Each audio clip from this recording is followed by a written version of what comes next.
Is 25 the new 30, or are women running out of time for marriage? Let's deep dive. I'm trying to get somewhere with you, Sierra, but you keep saying I'm not a wife. I don't know that. I'm trying to like explain some stuff, but you already dismissed it because you are not a wife. I already know you're not a wife. You just said that. So you want to keep telling me about what you know and stuff about, oh, I'm not this, I'm not that, but you're not letting me explain to you what marriage is like, because obviously you've been engaged twice, which means you want to be married. You just said that. I'm a wife, so I'm trying to explain to you, at least from my perspective, of what I'm seeing and what is happening. But you don't want to hear it, so I guess you're just not gonna ever get married.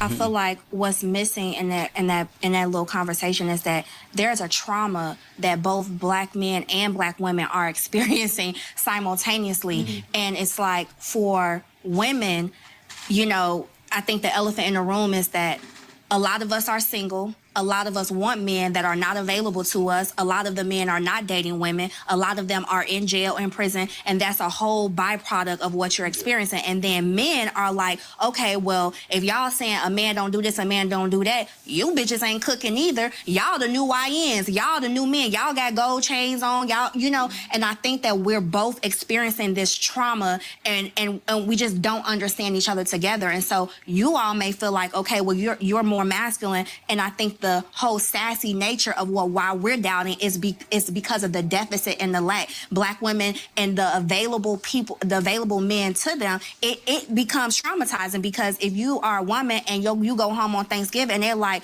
you still you still ain't got no kids, you still ain't found nobody, you still ain't brought anybody home. And I think black men are experiencing a separate set of trauma as well, which is why I think that those shots are coming. Like, I think if you can understand a little bit of how women are, like, their lifestyle are evolving in terms of marriage, companionship, partnership, things like that. It's actually not like a shot that we want to take. It's just like, where the men at for us? Because we was watching the same Cinderella story, but we didn't get the prince. We was watching the same trope about, we had the same little cart growing up where they told us, the easy bake oven and the big house and things like that we were changing the baby's clothes. But here we are, grown adults, and we didn't get the kids and we didn't get the husband. And so it's really more of an understanding. And you're right, it doesn't come out well. I think the delivery is poor, but I think the heart of it is that, like, we're in a deficit. Yeah. And when y'all are doing that shit, it's like, please say you ain't another one that's on the other side that we don't have access to again, because we don't have access to viable partners as our other clear counterparts. What I see, like, that lady, clearly, over 35,